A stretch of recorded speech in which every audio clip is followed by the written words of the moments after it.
Welcome back to the Run Radio podcast. My name is Trina Wilcox, and this is our episode where we are in collaboration with the Arthritis Foundation of Missouri. And my guest today is Vanessa Woods. You are the founder of Vitality in Motion. Welcome. Thank you. I'm so glad to be here. Yeah, so I learned that you had done the warm up for the recent walk that the Arthritis Foundation had put on. So tell me a little bit about that, and then we'll talk about how you even got into dance and all the good stuff. Yeah, it was great. So this is the second time I've been at the Arthritis Walk. So the first time was many, many years ago. I'm so excited about this one under Dolores. And so it was really fun to run the opening warm up to really kind of inspire everyone to think about moving their bodies, really the accessibility of it. If anything's not feeling so great, really just setting a tone for a positive and like inclusive way for everyone to be involved in getting moving their bodies around this track and getting walking. So you said this was the second time you've been involved with the walk. Why was it important for you to be involved?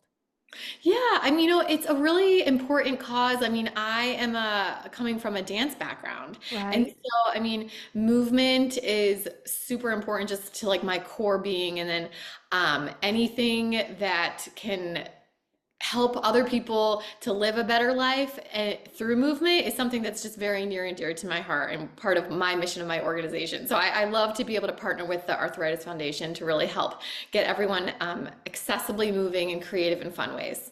I was looking at your website and the video that when you first land that comes on and some of the exercises, which are fantastic. I remember attending one of these similar classes. I'm sure I feel like it was under a different name, but it was the same concept where you had people that were a little bit older but still needed to get moving.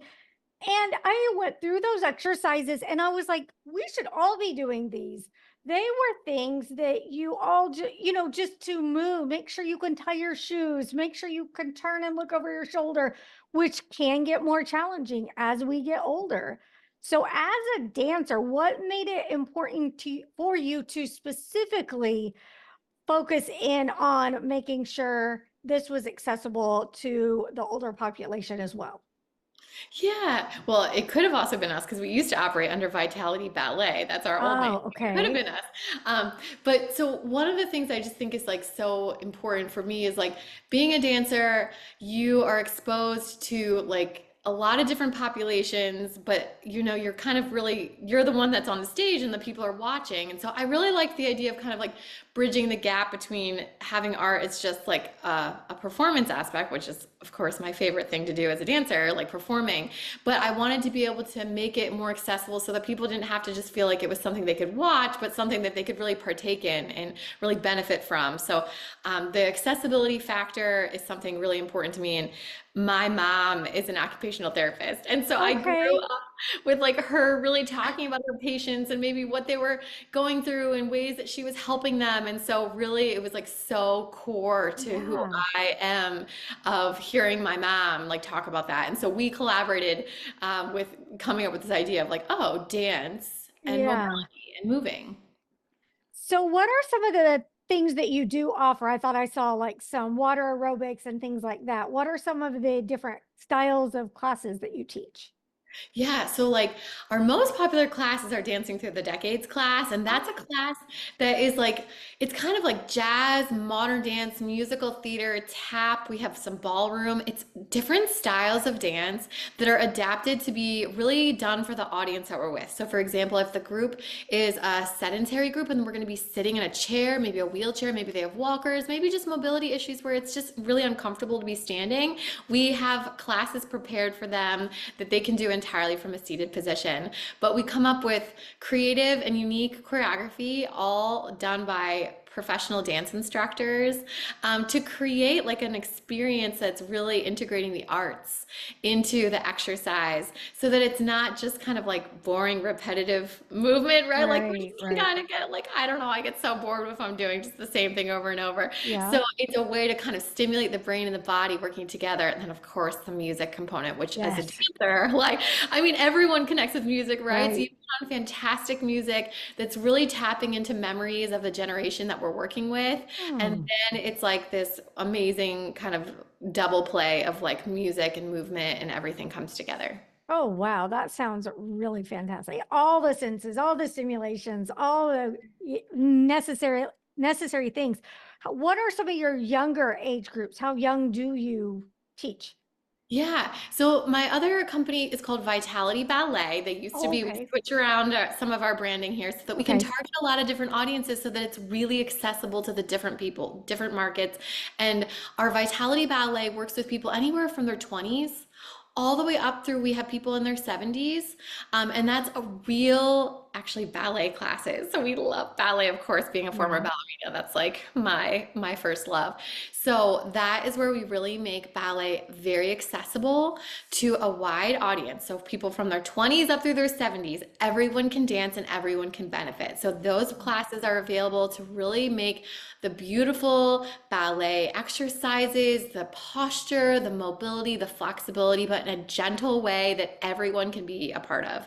And then the vitality and motion programming that works with people that are usually 65 through over 100. And we've had my oldest personally has been 104. Oh, wow. Cool. So inspiring. Yeah. Let's see. I had a question on the top of my head and now I can't think of. Oh, yes, I was going to ask you if you've had a student yet that did have JRA or juvenile arthritis. Yes, actually, we actually have had several different students across the years with different, I mean, including JRS. And so, um, from even people with Parkinson's, we've had students with multiple sclerosis, and just even just general, chronic injuries that they're dealing with as well. And so, truly across the board. And what we always try to say is that when you're coming into a class and you're coming into it with maybe some pains or some mobility issues, is that this is a way to really celebrate what you can do. Yeah. And it's like Yeah. reframing the mind, right? Like it shouldn't be a negative experience. It needs to be positive and it needs to be celebrating, all right, well, maybe I can't lift my legs super high or I have to do the move a little bit slower. But that is a celebration and that you can do it. The body is able to perform it. And then there should be a sense of um, pride in what the body is able to do. And so we really try to bring that to the classes. What's that been like for you to watch those students come in? And usually we're self-conscious. We know we've got the limitations. What's that been like for you to see them change? Have you watched their confidence change? All of things like that. Absolutely, yes. I mean, I think that's like one of the most exciting things for a teacher when you're like, you feel the support for the students. Like, I mean, I think that's like part of like being an instructor is like you feel this connection with your Yeah. students. And so when you can see that maybe the confidence level is feeling a little bit better, or maybe they're just feeling like, all right, I could bend a half an inch more over my side columbary bend today, or like I'm feeling a little bit more confident with my balance today, or I was able to let go of the bar with two hands today, not just one. Like Yeah. those little improvements, right, are super rewarding, and then those kind of build on themselves. And it's one of the things I like about dance is that it's very progressive, like it's constantly building. It's not just like one and done. I did a dance class, now I'm done, because Yeah. there's so much a learning curve, and that's where I like when you are coming into it with maybe some form of mobility issue. It's like something that you can really continue to grow with your own body. And I always say some days might feel worse than others, right? And that's Yeah. okay. Next week Yeah. is a whole new week. So we try to really kind of create that sense of building and growth together. I love that you've made this available because I remember thinking as a kid, I was like, okay, I can do first position, second position, and then I will never do dance because I just, I didn't think those things were available to me. Those are for the people that were already limber or something, but you're opening up a whole world to so many people. And I think that's wonderful. Thank you. Yeah, it's so exciting too, because like I know exactly what you mean. I get people all the time that say Yeah. that, or just a sense of like not feeling like graceful, Yeah. or like not feeling like coordinated. And I'm Yes. like, it's like I could totally appreciate that because like I don't feel like super athletic. Like if I was gonna go play kickball or Yeah. something, like that would feel the equivalent of someone else coming in to take a dance class. But that's where I always say like everyone has the skills to do to dance. It's really just like getting the comfort level and finding where you're gonna start. That one Yeah. first little thing of like maybe I'm gonna learn how to do a tendu with my foot and I'm just gonna focus on that and then you build on it. What got you into it? Was that something that you just had in you since you were little, or did the urge come at a later age? Yeah, I started when I was 5. I'm told that I just had a lot of energy, very energetic. And now that as a mom, I can understand. Like, so my parents were looking for an outlet, and it turned out to be so good. And I think a lot of people find that like kids, and maybe it's in dance or something else that like just kind of gets their focus. And Mm-hmm. I think that's something that's dance is particularly good for because it's such a mind body experience. You cannot like tune out and think about like what are you doing later, what's for dinner, what time do you have to get home, like because your body has to be like memorizing the counts, executing them on the music, thinking about what the next step is, thinking about the technique. Oh, where did the teacher say my head was? Oh, is it to the back or is it to the front? Like all these little details. And so when you put all this together, it like allows it to be this beautiful escape into the music and into your body. And of course, it's not to sound intimidating because when you're a Yeah. beginner dancer, I always tell everyone, I was like, you pick one. You pick one layer that you're going to focus on, and then each time you'll start adding on another layer to it. So that's what makes it fun as well. In learning all of the things, what was one of the more challenging layers for you to break through? Oh, that's a great question. I think that like part of it is like developing the confidence to be able to take what you have learned and what you study from a studio setting, which is like very private with Mm-hmm. your dancers and the company and the mirror, and like then creating that same thing onto a stage. Like Yeah. it's a really big challenge. Like there's so many factors that change, and then being able to like perform in that space. It's very thrilling and very fun, and I love it, but it's also a huge challenge. I can imagine. What was it like when you were on stage for the St. Louis Ballet? Tell me about that experience, how you even decided that you were going to go for something like that. Yeah, so I was living in New York City at the Oh, time. yeah. Yeah, I was dancing in several different companies around the country. I had traveled from Denver. I was in Miami at one point, and then I was in Philadelphia. Made it to New York City. Had been dancing at all these different places. And as a dancer, you are always looking for a contract. Like that's what you want to do. That's the Okay. goal. And so, like a dance contract is the end goal. And so I was freelancing, working a ton in New York, but it was still like very unpredictable. And as an artist, it's like so stressful. It just did not appeal to me. So I was ready to find a contract, and I had auditioned for St. Louis Ballet, I think twice before, and there just wasn't an offer for me. So I was like, I don't know. I've had really good auditions here. So I reached out to the artistic director, and I had said like, hey, I know you've been interested in bringing me on in the past, but I haven't had a contract. Are you interested in me trying one more time? Like, what's your interest level here? Because I don't want to waste my time. Because as a dancer, you have to pay for it all. You are completely on your own, and it does not pay a lot. So I was like, I need to know what the plan is here with me. And he had an opening right then and there because one of the swans in Swan Lake got injured. Oh, And so he had no. an open swan. Yeah, so Wow. I know I feel so bad. Yeah, Like it's that was like, my story. Like, but so he brought me out in the middle of the season. I filled in for that injured swan. The contract just kept continuing, asked me to stay on for Sleeping Beauty. I stayed on, and then it kind of really went from there. And then I danced in St. Louis for 7 seasons before I got injured and then oh, had to stop. But it was a great career. I love it. It's a beautiful company. It's continuing to grow. And it was just an amazing experience to dance so many huge ballets, like that huge wow. companies are performing, and it's right here in St. Louis. Well, congratulations. And that's neat. And I didn't realize that you pretty much lived like a musician in a way, like trying to get gigs and you want something, you know, you want something reoccurring, you want that contract deal, and how Yes. much was on your shoulders. That's a lot. It's stressful. It really is. Like, I don't think a lot of people realize, like, and it's so competitive. I mean, just like, Yeah. a musician or like making it on Broadway, like, it's just, there's a lot of talent out there, and it's really hard to get a job. How did you keep up with your mental game? Because that sounds like that would really take some thick skin. Yeah, thick skin is the right word. That is totally the Yeah. right word. I mean, you have to be fearless, which I cannot say that I am. I mean, but like, you have to be able to just be like, go for it. You cannot take no personally because you are told no Mm, constantly. It is yeah. constant. There's constant negative feedback. But I think that's just like there's such a drive in a dancer and like probably for like similar artists, Yeah. it's just such a drive. Like no does not put you off. You're just like, okay, I'll keep trying, Hmm. I'll be back. And Yeah. so and then like this case with St. Louis Ballet, like it really worked because like there it's a lot of it's timing and like when Yeah. there is a contract that's going to be right for you.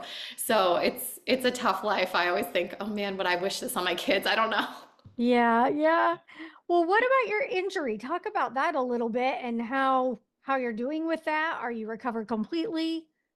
Yeah, so I had a foot injury that was like it was very strange and it was very sudden and I had been to like four different doctors. I even flew to New York City and saw a big name doctor in New York because I was so desperate. And so luckily, I mean, now I'm a good 8 years later and Yeah. my foot is much better, but it's still not 100%. Like Yeah. it's still not, anyone who's had an injury that's, a pretty serious Right. one. I mean, I needed it to heal enough that I could do normal life again, like go to the grocery store and like walk around, like just I couldn't do anything. So we're in a much better place to do that. But now it's about like figuring out how is dance still a part of my life and how do I still keep the arts engaged in my life. And I think that's part of what makes me also really passionate about making sure that everyone can feel Yes. part of dance because it doesn't have to be a split and a kick in your face and a double pirouette and up on your toes. Like it doesn't have to be like that. Like Right. let's go and see performers who could do that, but like we don't personally need to do that in order to still be a part of the art and still to engage in it.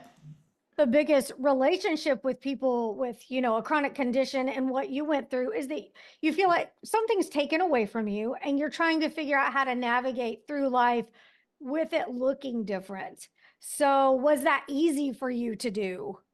Oh man, that's so well said. And I know, I don't, I think that was really hard. Like it's such a part of your identity. Yes. Like it's like this is who I am and now how do I continue on without that part of me? Like that was me. And so I think anyone who goes through that, they do struggle with that. Like this was my identity. Maybe it was playing soccer or it was being a runner and if that's taken away, but then it's a way of like okay, how do I still have it a part of my life, but it might look and feel different? Yeah. And that's something that I think is a constant battle. Hmm. But I think it's so important to, for me at least, to still be involved with it. Like instead of cut cold turkey and say like, all right, that's never a part of it. Like how can you still let that be a part of your life and allow yourself permission to accept that it's going to feel and look a little bit different, but you're still a part of it. For you, what does it look like to take care of yourself when it's what's your alternative exercise besides dancing and self-care? I know I had a conversation with a woman yesterday about self-care and we're like, we hate baths. They're not for us. And so it looks so unique to every individual. So for you, have you got it figured out? Oh gosh, self-care. Well, it's funny because self-care takes a totally different backseat when like I'm a mom of twin 2.5 year olds. So like it was such a, such a life shift too because like, Right. I'm not focused on that anymore, but I also feel like it's so important to like what my business does and like who I am and like what I teach my students. And so it's finding a balance. So I mean, for me, I really enjoy walking. I feel it's very therapeutic. I think it's very helpful for like I want that like bone impact of like the walking and like for Movement. osteoporosis and like I want that physical activity. So I find it to be very therapeutic. I also got really involved in salsa dancing, a completely Mm, different kind of dance.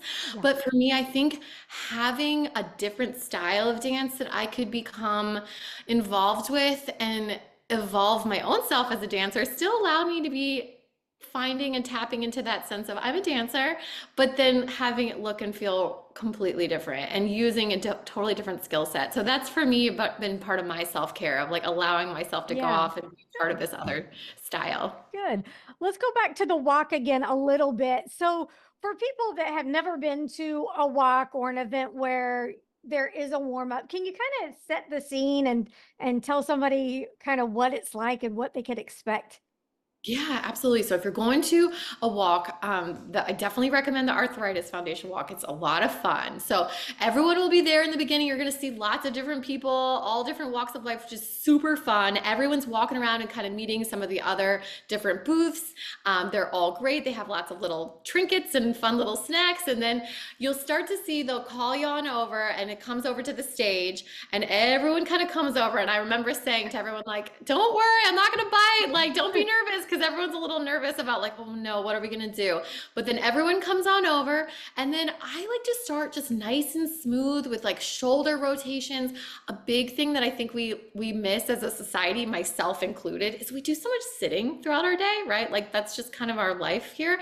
Um, and I think our posture can really suffer for it. So I know Mhm. that's something that I noticed immediately when I wasn't dancing anymore. Like, wow, I don't sit and stand like I used to.